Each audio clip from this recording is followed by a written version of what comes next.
안녕하세요. 수박겉핥기입니다. 오늘은 사마천의 사기에 등장하는 고대 점술체계와 현대 인공지능의 블랙박스가 공유하는 놀라운 구조적 동형성에 대해 이야기해 보겠습니다. 제목은 갑골에서 블랙박스까지 볼 수 없는 것을 신뢰하는 심리학입니다. 이 이야기를 시작하기 전에 사기 귀책열전의 후대의 보충자 저소손이 남긴 한 구절을 먼저 들려드리겠습니다. 점수를 경시하여 신명을 부정하는 자도 어리석으나 도리를 어기면서 점괘의 상서로움만을 맹신하는 자는 귀신에게조차 합당한 대우를 받지 못한다. 3000년 전 거북 껍질의 균열에 매달렸던 고대인이나 오늘날 챗GPT의 답변에 미래를 위탁하는 현대인이나 볼 수 없는 것을 신뢰하는 심리적 구조는 놀라울 정도로 동일합니다. 저소손의 이 경고가 왜 지금 이 시대에 더 절실하게 울리는지 지금부터 함께 추적해 보겠습니다. 오늘 영상의 핵심 질문은 이것입니다. 3000년 전의 갑골과 오늘날의 인공지능 블랙박스는 왜 같은 구조를 공유하는가?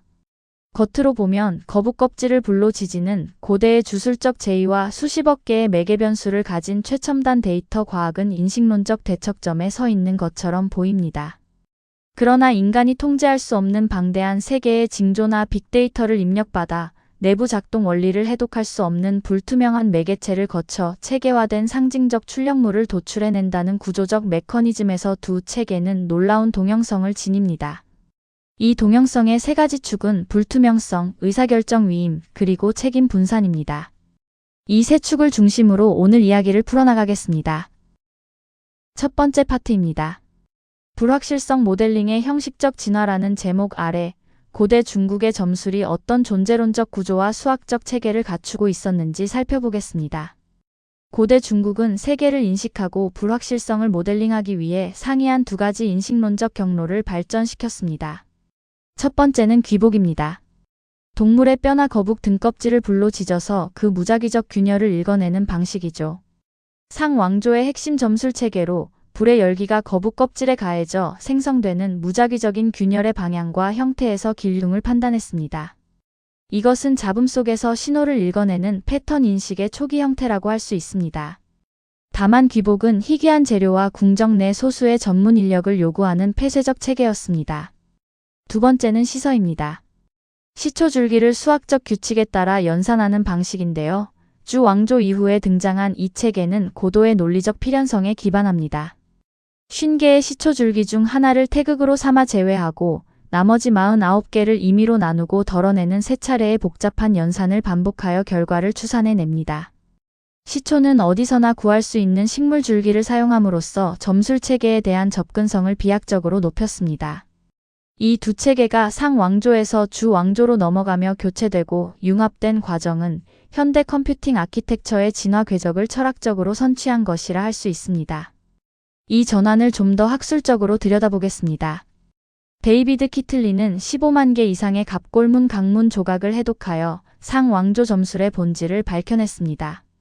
당시의 왕은 수석 점술관이자 영계와의 유일한 중개자로서 내가 주면 당신도 주라는 보상 교환 체계를 운용했죠.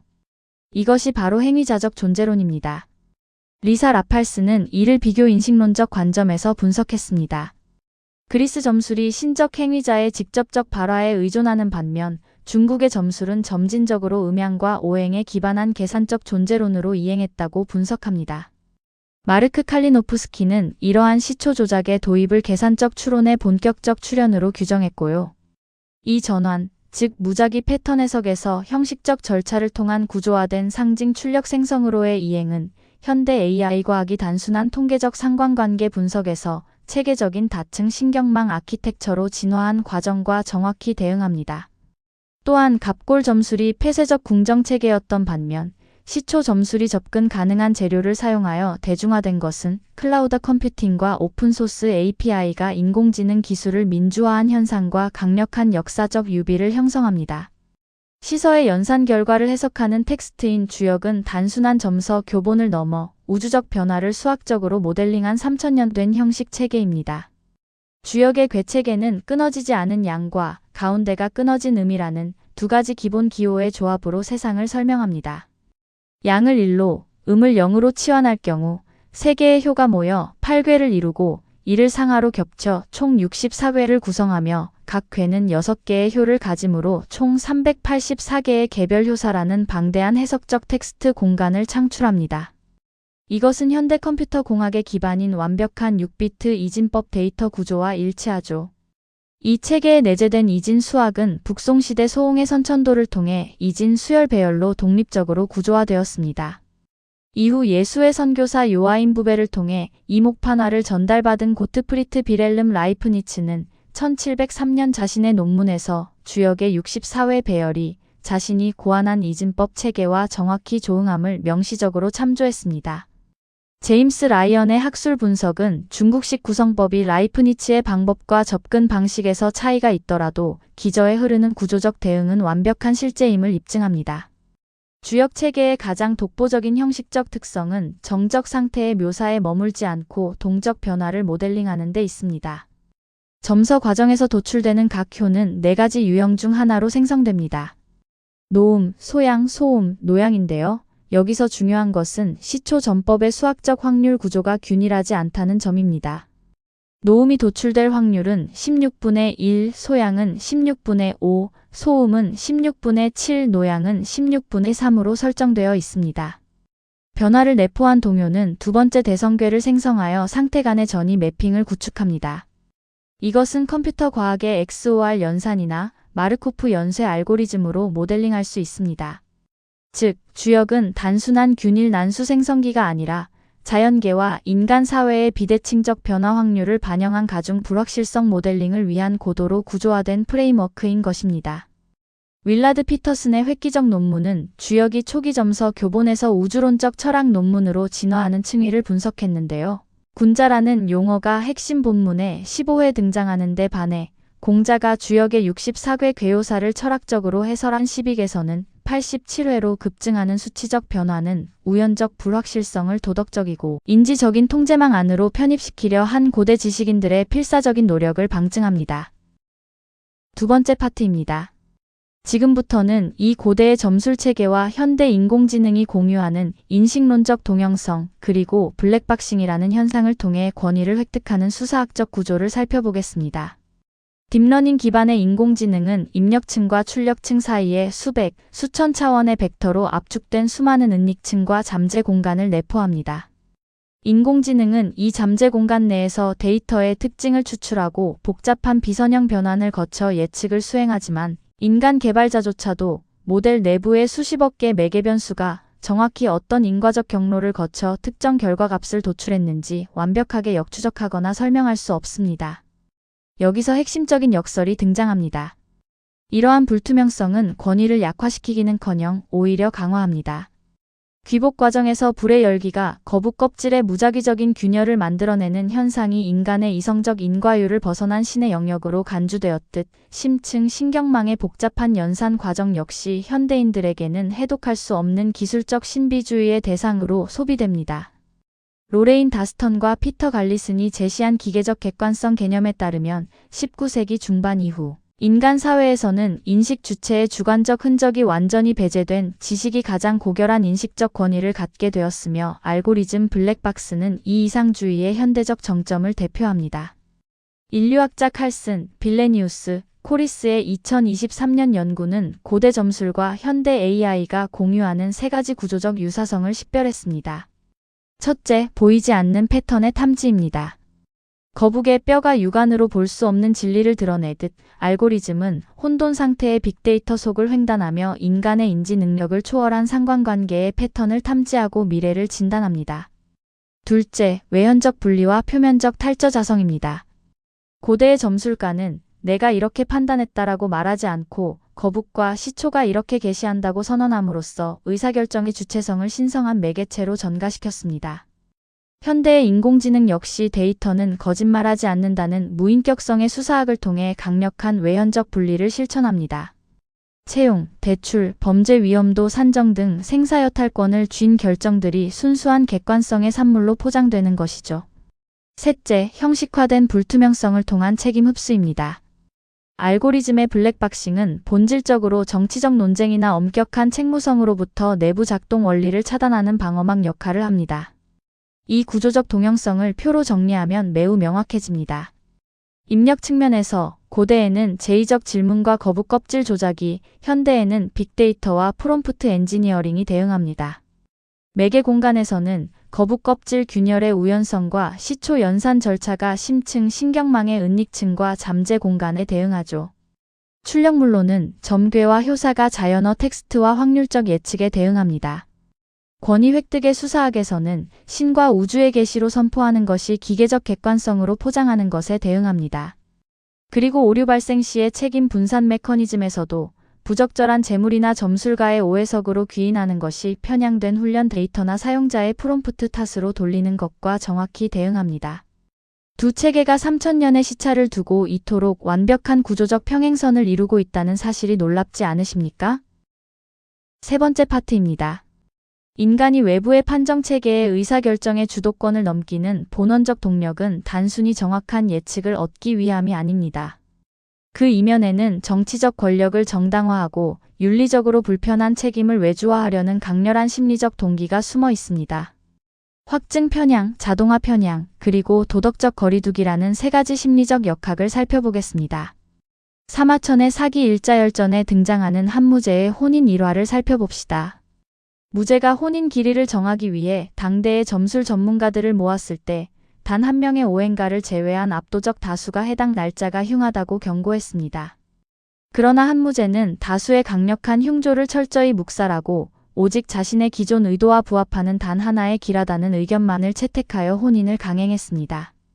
사마천은 점술이 우주적 진리를 탐구하는 객관적 기제가 아니라 최고 권력자가 이미 내린 결정을 합리화하기 위해 점괘를 취사 선택하는 확증 편향의 도구로 전락했음을 날카롭게 지적합니다. 현대사회에서 이 태도는 자동화 편향으로 광범위하게 재현됩니다. 기계나 알고리즘이 제시한 결론을 인간 자신의 직관이나 명백히 상충되는 증거보다 무비판적으로 신뢰하는 심리적 성향이죠. 경영자나 관리자들 역시 수많은 데이터 분석 결과 중 자신이 원하는 가설과 일치하는 AI의 예측만을 데이터 체리피킹하여 수용하며 데이터 기반 알고리즘의 과학적 분석이라는 외피를 빌려 자신의 편견을 과학적 사실로 둔갑시킵니다. 이 자동화 편향은 단지 역사적 일화에 그치는 것이 아닙니다. 현대학계에서 실증적으로 입증되고 있습니다. 린다 스키카의 실험에서 참가자의 65%는 다른 가용한 정보가 AI의 조언과 명백히 모순됨에도 불구하고 의사결정 보조 도구의 잘못된 지시를 맹목적으로 따랐습니다. 파라수라만과 만제이의 연구는 시스템이 문제를 표시하지 않을 때 인간도 문제를 인지하지 못하는 누락 오류와 모순되는 증거가 있음에도 기계의 잘못된 권고를 따르는 수행 오류를 입증했습니다. 알론 바르카트와 부스이오크의 2023년 대규모 실험에서는 2,800명 이상의 참가자를 대상으로 관리자들이 알고리즘 조언이 기존 고정관념과 일치할 때 더 강한 수능 성향을 보임을 입증했습니다. 연구진은 이를 차별적 결정의 수학적 보증을 제공하는 도덕적 은폐로서의 AI라는 현상으로 규정했습니다. 자, 이제 오늘 영상에서 가장 충격적인 연구 결과를 소개하겠습니다.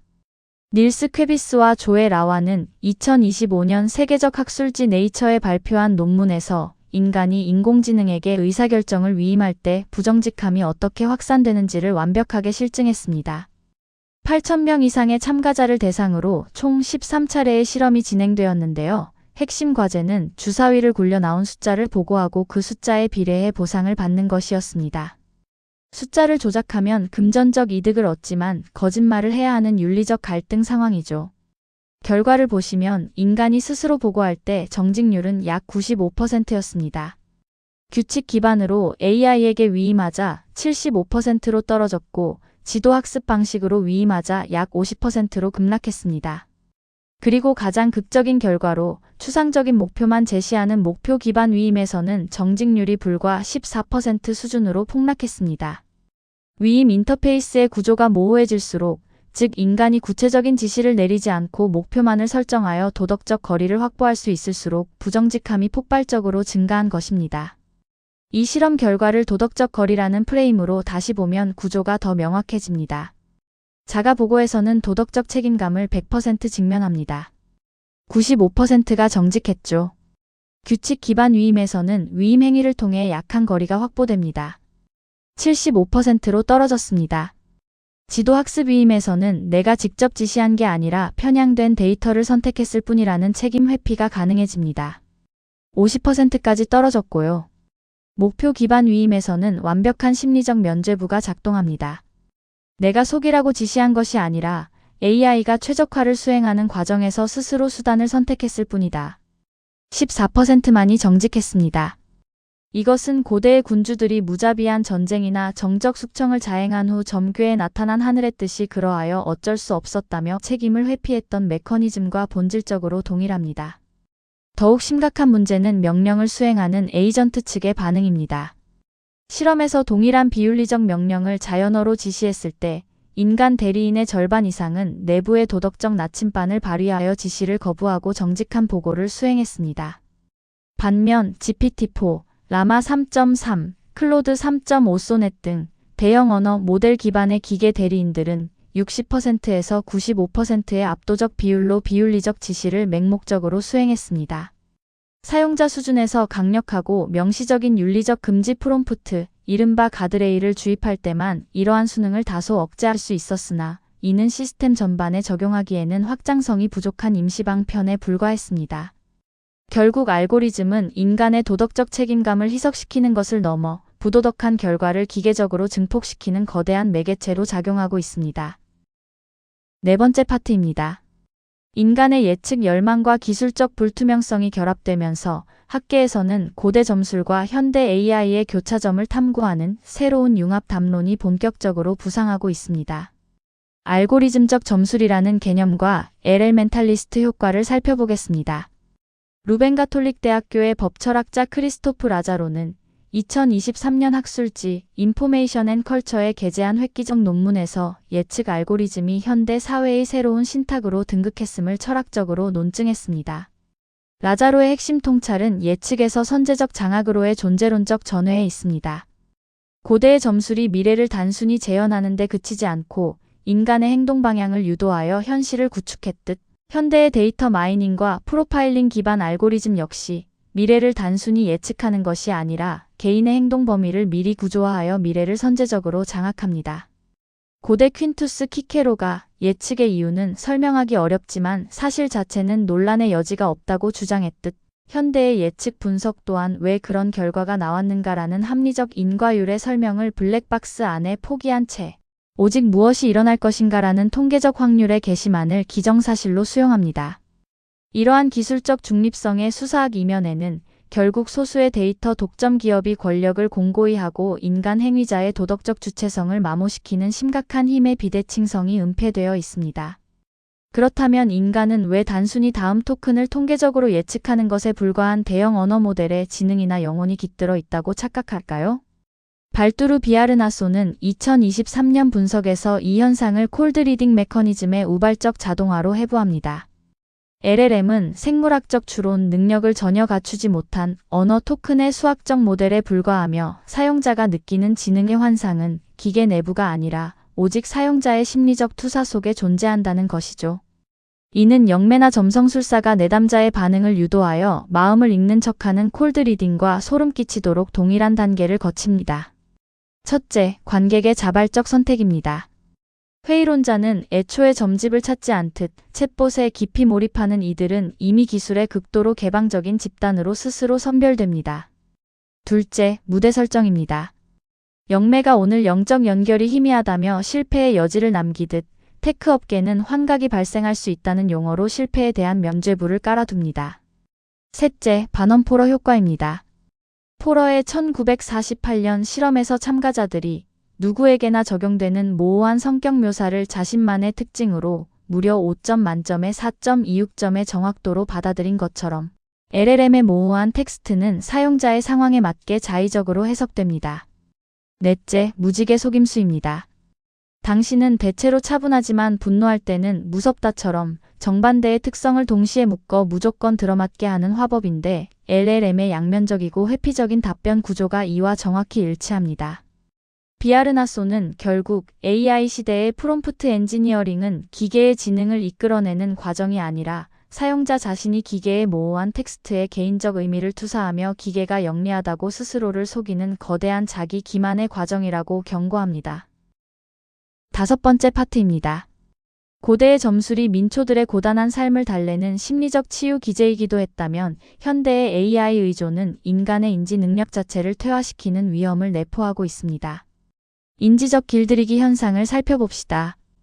사회학자 지만챙은 2025년 논문에서 딥시크나 챗GPT 등 대형 언어 모델을 활용해 사주, 타로 등 AI 점술에 과몰입하는 Z세대 청년층의 문화를 분석했습니다. 2025년 춘절을 기점으로 폭발적으로 성장한 이 트렌드는 단순한 유의를 넘어 깊은 문화적 불안의 발로입니다. 고도로 복잡해진 현대 사회의 불확실성과 정서적 압박을 피하기 위해 Z세대는 편견이 없고 객관적이라고 여겨지는 비인격적 대상인 AI에게 진로, 연애, 투자 등 삶의 중요한 의사결정을 위탁하고 있습니다. 문제는 이러한 의존이 반복될 때 발생합니다. 지속적인 알고리즘 상호작용 속에서 청년들의 인지 패턴은 스스로 사유하고 고민하는 깊은 사고방식에서 기계의 즉각적인 결론에 의존하는 알고리즘적 의존으로 급격히 재구조화됩니다. 지만챙은 이를 인지적 길들이기, 영어로 코그니티브 도메스티케이션이라는 역동적 과정으로 명명했습니다. 질문을 던지고 맥락 이면의 의미를 성찰하는 지난한 해석 노동을 기계에 아웃소싱함으로써 인간은 복잡한 현실의 문제를 지나치게 단순화하여 귀인하려 하고 애매모호함을 견디는 내성을 상실하며 결국 비판적 사고력을 퇴화시키게 됩니다. 사마천의 일자열전에 등장하는 사마계주는 저작거리에서 점수를 행하며 질병의 고통을 위로하고 죽음의 공포를 덜어주는 도옥교우, 미혹된 자를 인도하고 어리석은 자를 가르치는 역할을 수행했습니다. 고대인들은 일상의 불행과 우연성을 음양오행이라는 우주적 질서 안으로 편입시켜 설명해주는 점술가를 통해 강한 인지적 안정을 얻었습니다. 현대인들이 인공지능에 의존하는 심리도 이와 닿아 있습니다. 정신분석학자 루카 포사티는 인간이 자신의 무의식적 감정과 정체성을 기계에 투사하여 교감한다고 느끼는 알고리즘 무의식 현상을 지적합니다. 하지만 여기에 본질적인 한계가 있습니다. 인간의 무의식은 비선형적이고 모순이 공존하는 대칭적 논리의 영역인 반면 딥러닝 알고리즘은 철저히 순차적이고 수학적인 고전적 논리에 구속되어 있어 진정한 의미의 체화된 정서적 공감은 불가능합니다. 기계가 제공하는 위안은 앞서 살펴본 반엄 효과에 의한 통계적 환상에 불과한 것입니다. 6번째이자 마지막 파트입니다. 사마천의 사기가 역사적 은유를 통해 현대 AI 거버넌스에 제시하는 철학적 해답을 살펴보겠습니다. 귀책열전에 기록된 고사에서 사마천은 국가가 멸망하는 근본 원인을 거북 껍질에 나타난 물리적 흉조가 아니라 권력자의 눈과 귀를 가리는 통치 시스템의 붕괴에서 찾았습니다. 하 왕조의 폭군 거랑이 직언하는 충신 관용봉을 참수하고 아첨꾼만 곁에 두었을 때 국가는 알을 차곡차곡 쌓아 올린 듯한 위태로운 지경인 누란지 위에 처했습니다. 그럼에도 간신들은 모두 아무 문제 없습니다. 한문으로 개활무상이라 거짓 평온을 호도했고 결국 거랑은 파멸을 맞이했습니다. 현대의 디지털 의사결정 환경에서 이 아첨하는 간신의 역할을 완벽하게 계승하고 있는 것이 바로 AI의 에코 체인버와 필터 버블입니다. RLHF로 튜닝된 오늘날의 AI는 사용자의 편견을 정당화하고 듣고 싶어하는 달콤한 정보만을 끝없이 제공하며 당신의 생각이 맞다고 아첨하도록 프로그래밍되어 있습니다. 통치자든 기업의 경영자든 일반 개인이든 비판적 검증 없이 AI가 제공하는 편향된 분석 결과에만 의존할 때 우리는 통계적 환상 속에 갇혀 현실의 구조적 위기를 전혀 감지하지 못하는 치명적인 인지적 실명 상태에 빠지게 됩니다. 고대 중국의 지식인들은 점술의 맹신과 독단을 방지하기 위해 이것을 고도의 합리적인 제도적 통제 장치 안에 편입시켰습니다. 귀책열전이 인용하는 상서 홍범조의 표준 의례 절차가 바로 이것입니다. 국가에 중대한 의심이 발생했을 때 군주는 결코 한 사람의 뜻이나 하나의 점괘에만 운명을 맡기지 않았습니다. 반드시 5가지 독립된 정보 채널, 오모를 종합하여 엄격한 다수결 교차 검증을 거쳤죠. 첫째, 왕의 마음. 최종적 책임을 지는 리더의 도덕적 결단입니다. 둘째, 경사의 의견. 관료와 전문가 집단의 이성적이고 법률적인 분석입니다. 셋째, 백성의 의견. 정책이 미칠 사회적 파장과 수용성에 대한 합의입니다. 넷째, 귀복의 결과. 통제 불가능한 우발적 변수에 대한 형이상학적 고려입니다. 다섯째, 시서의 결과. 데이터와 규칙 기반의 수리적 논리적 예측입니다. 어떤 단일 채널도 최종 의사결정 권한을 독점하지 않는 다원적 합의 구조. 이것이야말로 현대 AI 거버넌스의 역사적 원형입니다. 이 홍범의 오모 체계를 현대 거버넌스에 매핑하면 다층적 안전망의 구조가 됩니다. 가장 아래층 위에 알고리즘의 예측이 있습니다. 고도의 연산 능력을 통해 도출된 AI의 블랙박스 예측은 인간의 제한된 인지 능력을 비약적으로 보완해주는 필수 불가결한 제4, 제5의 의견입니다. 그 위에 전문가 교차 검증이 있습니다.